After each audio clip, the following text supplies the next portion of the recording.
अब हम लोग पढ़ेंगे आयत, रेक्टेंगल। ये बहुत टफ है, मतलब स्टूडेंट के लिए, स्टूडेंट को ही टफ लगेगा, कैलकुलेशन ज़्यादा होता है, बहुत सारा चीज़ इसमें आपको समझना होता है। जैसे स्क्वायर जो अभी हम लोग पढ़े हुआ, शुरुआत इसलिए किए थे ना क्योंकि सिंपल है। इसमें भी बहुत कुछ सिंपल आएंगे, जैसे समचतुर्भुज यानी रोम्बस, समानांतर चतुर्भुज यानी पैरेललोग्राम, और समलंब चतुर्भुज। इन लोग एक दिन में खत्म हो जाएगा, एक इतना सिंपल है। एक दो फॉर्मूला उतने से काम खत्म, इतना सिंपल है। इनमें चतुर्भुज जैसे 5 गो है, इन 5 में जैसे वर्ग है, आयत है, समानांतर, समचतुर्भुज, समलंब चतुर्भुज, 5 गो है। इन 5 में सबसे टफ आयत है। बाकी एक पढ़ लिए, हल्का टफ था। 3 को जो पढ़िएगा वो एक क्लास में खत्म हो जाएगा, सिर्फ एक क्लास में 1-2 फार्मूला है और बस उतना ही एग्जाम में उतना ही पूछा भी जाता है, उससे में कुछ नहीं है। लेकिन ये आपको थोड़ा सा महंगा पड़ेगा, हल्का, लेकिन बात वही चीज है, बस थोड़ा सा जान करके रखिएगा। जैसे है आयत, आयत का मतलब इंग्लिश में रेक्टेंगल करते हैं, रेक्टेंगल करते हैं। इसका जो आकृति है ये कुछ ऐसा बनता है, देखिए इसका नाम होगा ABCD। इसके आमने सामने की भुजा बराबर, यानी AB और CD आपस में बराबर, और फिर BC और AD आपस में बराबर, BC और AD आपस में बराबर। प्रत्येक कोण का मान 90 डिग्री, प्रत्येक कोण का मान 90 डिग्री। इसमें जो 2 विकर्ण खींचे जाएंगे, ये वाला विकर्ण होता है, इसमें जो 2 विकर्ण खींचे जाएंगे, दोनों विकर्ण आपस में बराबर होंगे, दोनों विकर्ण आपस में क्या होंगे, बराबर होंगे। अब विकर्ण के, एक विकर्ण के काटने से पूरा चतुर्भुज आधा हो जाएगा। नाम देता हूं ABCD। मैंने इसको खींचा तो ये आधा बन गया। आधा बना इसलिए क्योंकि यहाँ 90 डिग्री था। आप त्रिभुज में यानी ट्रायंगल में एक चीज पढ़े होंगे कि एक बार अगर किसी त्रिभुज में 90 डिग्री बन गया तो वो बन गया समकोण यानी राइट एंगल। और समकोण त्रिभुज में ट्रिपलेट चलता है, पाइथागोरस थ्योरम चलता है, जिसमें अगर मैं इसको बाहर निकाल दूं जी, इसको मैं बाहर निकाल दूं तो ये कुछ ऐसा दिखेगा, ये वाला दिखेगा, जिसका नाम अभी क्या है ABC। कितना डिग्री? ये वाले को लंब बोलते हैं। हमारा आयत के लिए ये लंबाई है L, ये लंबाई है, और ये वाला B है, चौड़ाई है। किसके लिए? लेकिन आयत के लिए। जब यहां से आधा काट के निकाल दिए, और याद रखिएगा कि इसको आधा कर दिया है। आधा करने का मतलब अगर मैं किसी भी तरीके से इसका क्षेत्रफल निकाल लिया, दुगना कर दूंगा तो टोटल का निकल जाएगा। और अगर मैंने इसको और कर दिया तो अंदर में क्या वो बन गया, चारों का क्षेत्रफल आपस में बराबर होगा, चारों का क्षेत्रफल आपस में बराबर होगा। लेकिन हम मेन बात इस पर करते हैं क्योंकि मेन खेल यहीं से है। ये बना समकोण त्रिभुज, तो मैं नाम लिख देता हूं कि त्रिभुज ABC समकोण है, राइट एंगल है, समकोण त्रिभुज है, राइट एंगल है, राइट एंगल, ठीक है। इस वाले को लंब इंग्लिश में P, इस वाले को आधार इंग्लिश में B, और इस वाले को कर्ण इंग्लिश में H। तो एक फॉर्मूला चलेगा, ये वाला चलता है, H² बराबर P² प्लस D²। हिंदी में कर्ण स्क्वायर बराबर लंब स्क्वायर प्लस आधार स्क्वायर। तो इसमें क्या होगा कि 1 और 2 भुजा देगा, तीसरा भुजा आपको यहां से करके निकालना है। हाँ, 1 भुजा दिया, 2 भुजा दिया, वहां से तीसरा निकालना है। या हो सकता है कभी कभी 1 भुजा दिया और आपको दोनों तीनों निकालना होगा। तो हम क्या करेंगे कि हम ट्रिपलेट याद करेंगे। ट्रिपलेट इतना काम आएगा पूरा मेंसुरेशन में, जहां जहां 90 डिग्री बनेगा वहां वहां सवाल को एकदम हल्का कर देगा वो। और वो ट्रिपलेट सभी बैच में सबको याद रहता है, तो आपको भी याद रखना चाहिए। वो होता है 3, 4, 5। जैसे 2 को भुजा दिया, 3 और 4 दिया, तो 5वां इस फॉर्मूला से निकालना होता है। लेकिन अगर वो आपको याद रहेगा तो हम फॉर्मूला नहीं लगाएंगे। और हम निकालेंगे 3 4 है तो अगला क्या होगा 5। उसी तरह से होता है 5 12 13 8 15 17 7 24 25 9 40 41 6 8 10 12 16 20 9 12 15 20 चाहे एक और कर लेते हैं 15 20 25 20 21 29 21 28 35 ये याद हो जाना चाहिए, कंपलसरी है। अगर आप रेक्टेंगल यानी आयत के मैक्सिमम सवाल को ऐसे ही बना लेना चाहते हैं तो ये एकदम याद हो जाना चाहिए। हाँ, ट्रिपलेट यहाँ से बना है, ये फॉर्मूला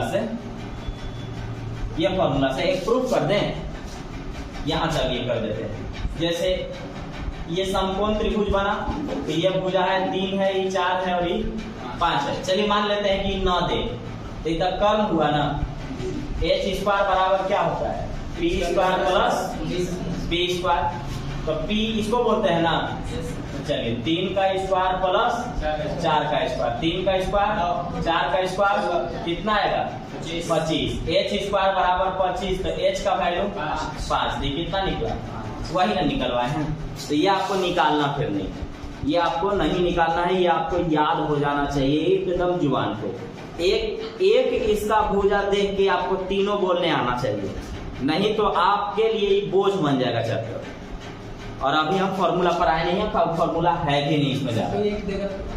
एक देगा तो दोनों डायरेक्ट हो जाएगा, वो आपको याद होना चाहिए। हाँ, वो याद होना चाहिए, एकदम कंफर्म याद होना चाहिए। फिर आगे जाके क्या करने लगता है ये कि उसी भुजा को, इसी ट्रिपलेट को 2 गुना 3 गुना 4 गुना करके आपको फंसाने के लिए देता है। लेकिन अगर आपको बहुत अच्छे से याद होगा तो आपको दिक्कत बिल्कुल नहीं जाएगा। तो हमने क्या पढ़ा, आमने सामने की भुजा की लंबाई बराबर, प्रत्येक को 90 डिग्री, दोनों विकर्ण बराबर होंगे। एक विकर्ण इसको आधा कर देगा, दोनों विकर्ण इसको 4 भाग में कर देगा और चारों का क्षेत्रफल आपस में बराबर होगा। एक विकर्ण के काटने से एक त्रिभुज बनेगा समकोण राइट एंगल, जो 90 डिग्री के सामने वाला h होता है। p और b चेंज हो सकता है, कोई दिक्कत नहीं। h स्क्वायर बराबर होता है p square plus b square, और ये ट्रिपलेट आपको एकदम याद हो जाना चाहिए। इसके अलावा अगर मैं बात करूं कि आयत का क्षेत्रफल क्या होता है, तो आयत का क्षेत्रफल होता है लंबाई गुने चौड़ाई। इसका परिमाप क्या होता है, परिमाप परिमिति एक बतवा है, परिमाप परिमिति एक ही बात है। परिमाप होता है 2 इंटू l प्लस b। इसका एक विकर्ण भी होता है। विकर्ण निकालने के लिए रूट अंडर में l square plus b square, इतना कुछ है, फिलहाल इतना लिखिए।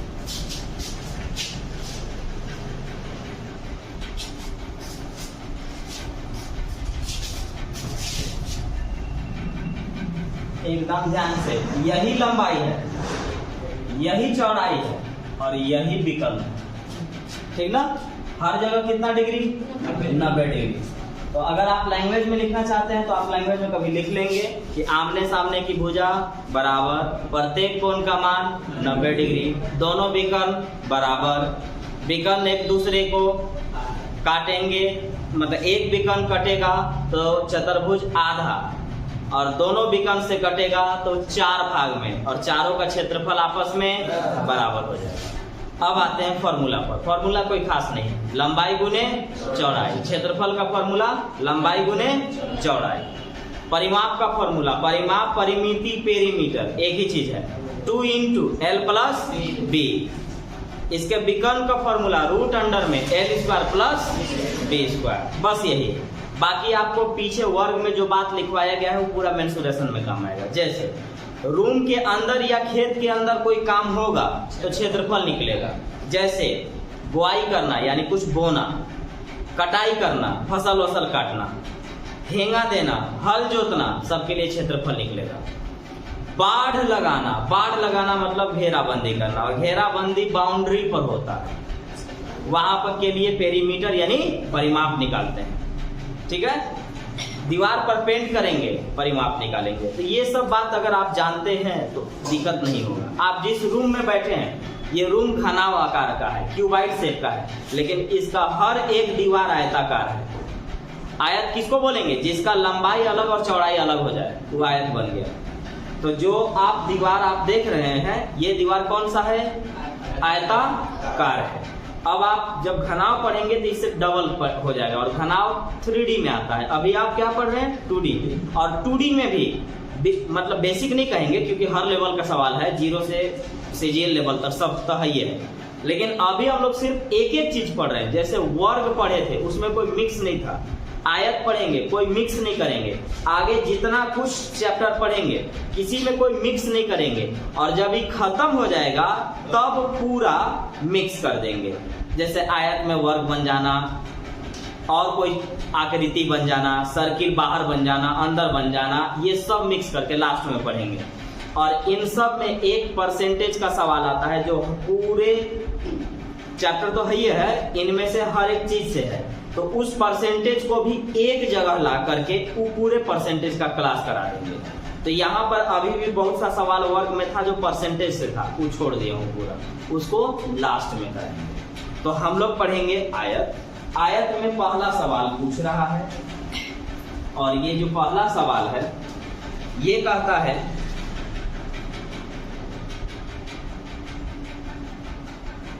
हम सेकंड नंबर पढ़ रहे हैं ना, इसलिए कि सेकंड नंबर एकदम बेसिक है। थोड़ा बेसिक से शुरू करते हैं। एक आयताकार मैदान की एक भुजा 12 मीटर है तथा इसके विकर्ण की लंबाई 15 मीटर है, तो इस मैदान का क्षेत्रफल कितना होगा? ध्यान दीजिए, एक मैदान है, ये फील्ड है। इस फील्ड की एक भुजा 12 मीटर, लंबाई 12 मीटर कर दिए, और इसका विकर्ण 15 मीटर। ध्यान से, लंबाई कितना मीटर?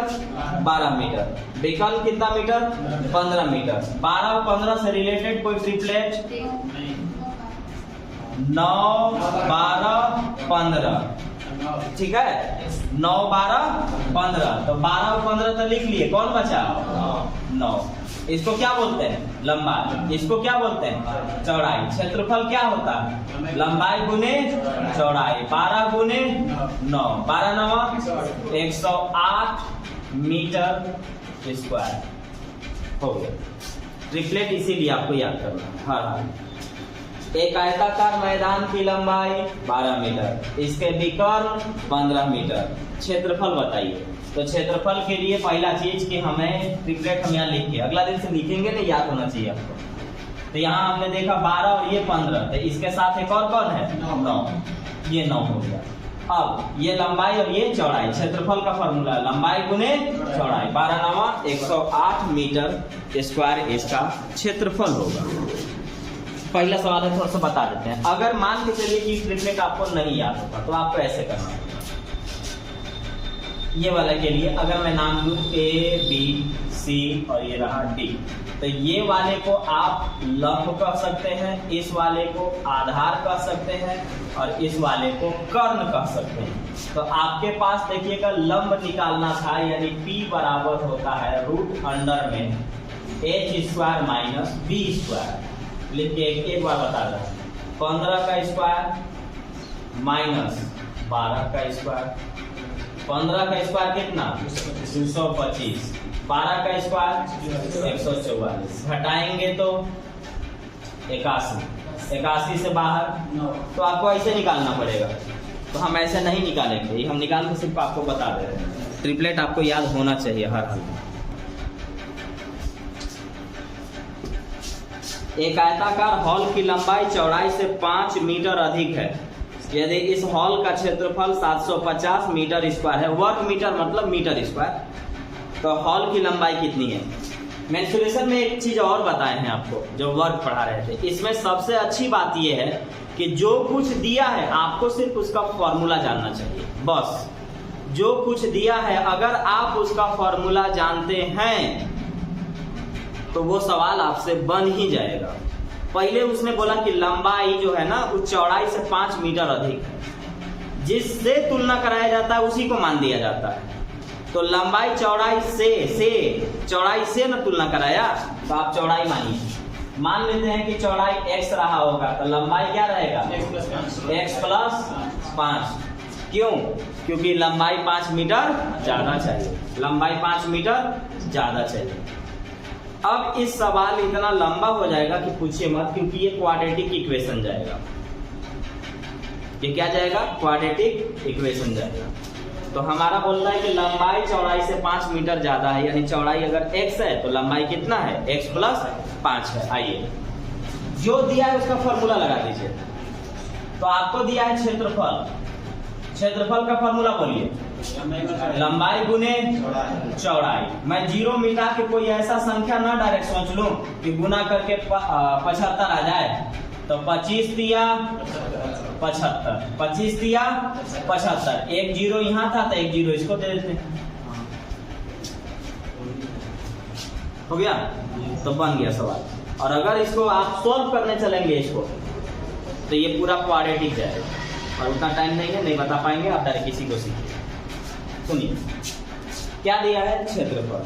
तो क्षेत्रफल का फॉर्मूला लगेगा लंबाई गुने चौड़ाई। अगर मैं एक 0 छोड़ दूं तो 25 दिया 75, एक 0 है तो एक 0 और। अब देखिए तो हमारा जो लंबाई है, मतलब उल्टा इसको लिखा हूं, ये हो जाएगा यहाँ 30 गुने 25। हमारा जो लंबाई है चौड़ाई से कितना अधिक है? 5 अधिक है क्या? यही ना बोला था यहाँ कि हमारा जो लंबाई है वो चौड़ाई से कितना अधिक होना चाहिए? 5 अधिक होना चाहिए। गुना करने पर कितना आना चाहिए? 750। अरे क्षेत्रफल निकालना मतलब लंबाई गुने चौड़ाई, गुने ना किए तो गुना करने पर कितना आना चाहिए? 750 आना चाहिए। तो मेरा लंबाई कितना निकला? 30 मीटर। लंबाई कितना है? 30 मीटर। चौड़ाई कितना है? 25 मीटर। क्या पूछा है? लंबाई। आंसर कितना होगा? 30 मीटर।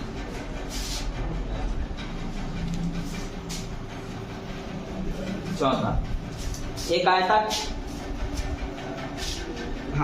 आयताकार दरी का क्षेत्रफल 60 मीटर स्क्वायर है। इसके विकर्ण तथा बड़ी भुजा की लंबाई का योग छोटी भुजा से 5 गुना है। दरी की लंबाई क्या है? अब ये सवाल बहुत लंबा है, हल्का फुल्का नहीं है, बहुत लंबा है। एक आध पेज जाएगा इसको सॉल्व करने में, इसलिए हम ट्रिपलेट ही यूज करेंगे। कुछ ही सेकंड में ये बन जाएगा। किताब में सॉल्यूशन रहता है, घरे जाके देख लीजिएगा, बहुत बड़ा हो जाएगा। हम लोग बनाएंगे इसी के हिसाब से। देखिए दरी जो है ना, रूम में जो दरी बिछाया जाता है, जितना रूम रहता है ओकरा से सटा के बिछाया जाता है, एकदम उतना ही सटा दिया जाता है। तो आप कह सकते हैं कि रूम का जो क्षेत्रफल होगा वही दरी का क्षेत्रफल होगा। दरी मतलब कारपेट, दरी का क्षेत्रफल होगा। जितना रूम का क्षेत्रफल उतना दरी का क्षेत्रफल। तब रूम का क्षेत्रफल या दरी का क्षेत्रफल दिया है 60 मीटर स्क्वायर। और फिर उसने कह दिया एक बात कि इसके विकर्ण और बड़ी भुजा की जो लंबाई का योग है ना, वो छोटी भुजा से 5 गुना होना चाहिए। तो बताओ कि दरी की लंबाई कितनी है? तो आइए ऐसे पढ़ लेंगे।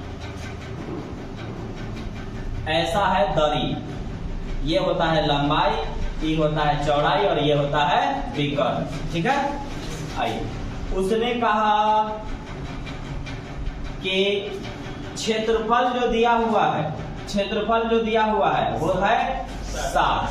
क्षेत्रफल जो दिया है वो कितना है? 60 है। तो अब अगर आपको, इसीलिए मैंने बोला है कि ट्रिपलेट आपको ऐसे याद करना है, जो आपसे कोई नींद में भी पूछे तो आप जवाब दे के ही सोए, इस टाइप के याद करना है। क्योंकि अगर ट्रिपलेट याद रहेगा तो आप 60 को ट्रिपलेट के अनुसार तोड़ सकते हैं और बस बिना पेन लगाए बना सकते हैं।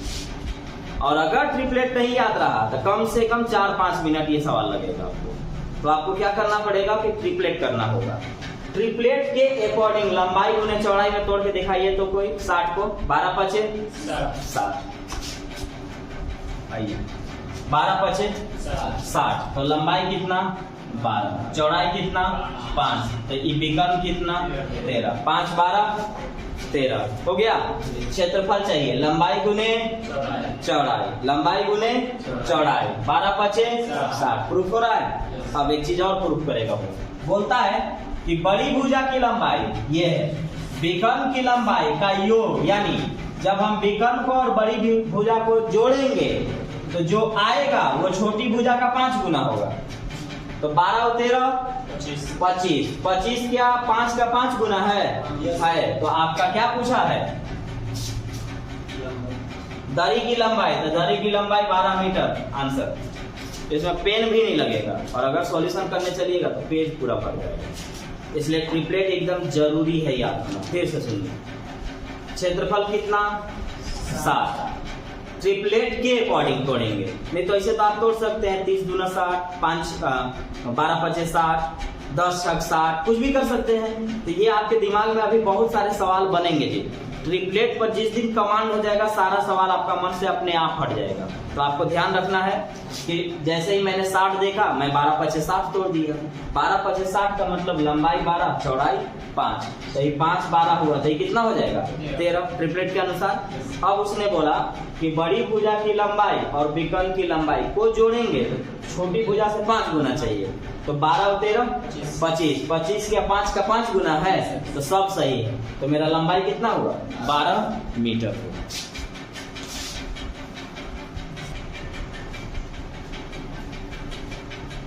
एक आयताकार हॉल की परिमिति 64 मीटर है, इसके चारों ओर 4 मीटर ऊंची दीवार का क्षेत्रफल क्या होगा।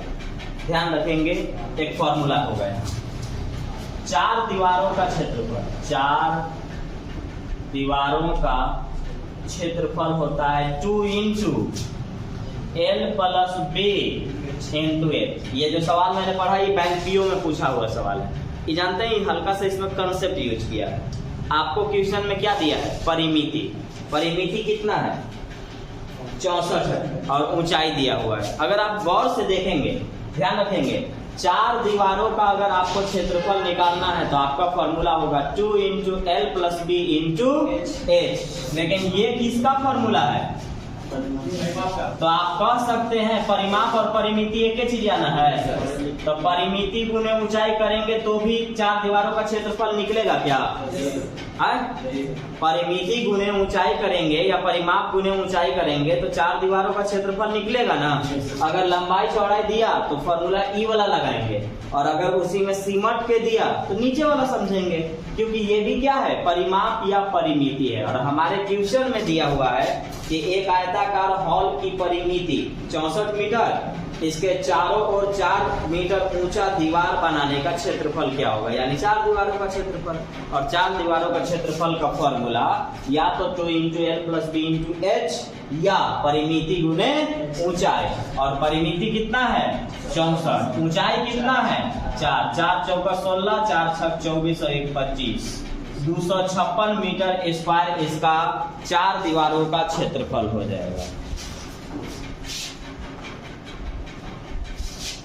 एक कमरे के 4 दीवारों का क्षेत्रफल 120 मीटर स्क्वायर, इसकी लंबाई चौड़ाई से दुगनी है, कमरे की ऊंचाई 4 मीटर, तो इसके फर्श का क्षेत्रफल क्या होगा। अब बताइए, फर्श का क्षेत्रफल बोल रहा है, फर्श ये नीचे वाला फ्लोर, ये कौन सा शेप का है, आयताकार। आयताकार वो सब चीज हो जाएगा जिसका लंबाई और चौड़ाई अलग है। तो ये जो फर्श है, फ्लोर है, ये कैसा है, लंबाई चौड़ाई एक है, अलग अलग है, तो ये कौन सा बनेगा, आयत का क्षेत्रफल निकलवा रहा है आपसे।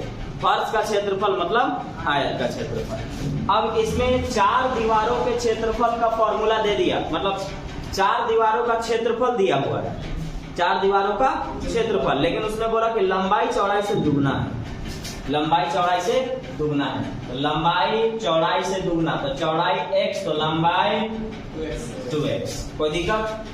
लंबाई चौड़ाई से दुगना है तो चौड़ाई कितना है x है, तो लंबाई कितना है 2x। यही देखिए, दोनों सवाल अलग अलग एग्जाम में पूछा है। एक बार परिमिति को ऊंचाई से गुना करके 4 दीवार निकाल दिया, और अबरी देखिए ये सब लगाना पड़ेगा तब निकलेगा। हर बार एक टाइप की चीज से नहीं काम चलेगा आपका। तो आपसे देखिए, लंबाई चौड़ाई से कितना है दुगना है, ऊंचाई कितना है 4 मीटर, क्षेत्रफल कितना है 120। अब आपको पता है कि मेंसुरेशन में जो कुछ देता है उसका फॉर्मूला आपको पता होना चाहिए। तो उसने दिया है 4 दीवारों का क्षेत्रफल 120, तो 4 दीवारों का क्षेत्रफल कितना दिया है 120। तो इसका जो फॉर्मूला हम लिखेंगे ना, 2 इंटू L कितना है 2x, B कितना है x, इंटू H कितना है 4 है, यही ना। तो देखिए ना, 4 गुना के 8, 8 गुने 15, 120, 2 और 1 तो 3x का वैल्यू 15, तो x का वैल्यू 5, तो x का वैल्यू 5, तो ये रहा 5, तो 5 गुना के 10, लंबाई कितना 10, चौड़ाई कितना 5, क्षेत्रफल कितना, लंबाई गुने चौड़ाई, क्षेत्रफल लंबाई गुने चौड़ाई, 10 गुने 5, 50 मीटर स्क्वायर इस कमरे के फर्श का क्षेत्रफल होगा। इस कमरे के फर्श का क्षेत्रफल, एक बार फिर से, 4 दीवारों के क्षेत्रफल दिया था, इसलिए 4 दीवारों के क्षेत्रफल का फॉर्मूला लगा। लंबाई चौड़ाई से दुगना था तो चौड़ाई को x, लंबाई को 2x, ऊंचाई दिया था, क्षेत्रफल का दिया था क्षेत्रफल, इसलिए लिख दिए और हुआ 2 into L plus B, L plus B into H, 4 गुना 8, 8 गुने 15, 120, 2 और 1 3, 3x का वैल्यू 15, x का वैल्यू 5, तो x का वैल्यू 5, तो 5 गुना के 10। आपसे पूछ रहा फर्श का क्षेत्रफल यानी आयत का क्षेत्रफल, तो आयत का क्षेत्रफल होता है लंबाई गुने चौड़ाई, 10 गुने 5, 50 मीटर स्क्वायर इसके फर्श का क्षेत्रफल होगा।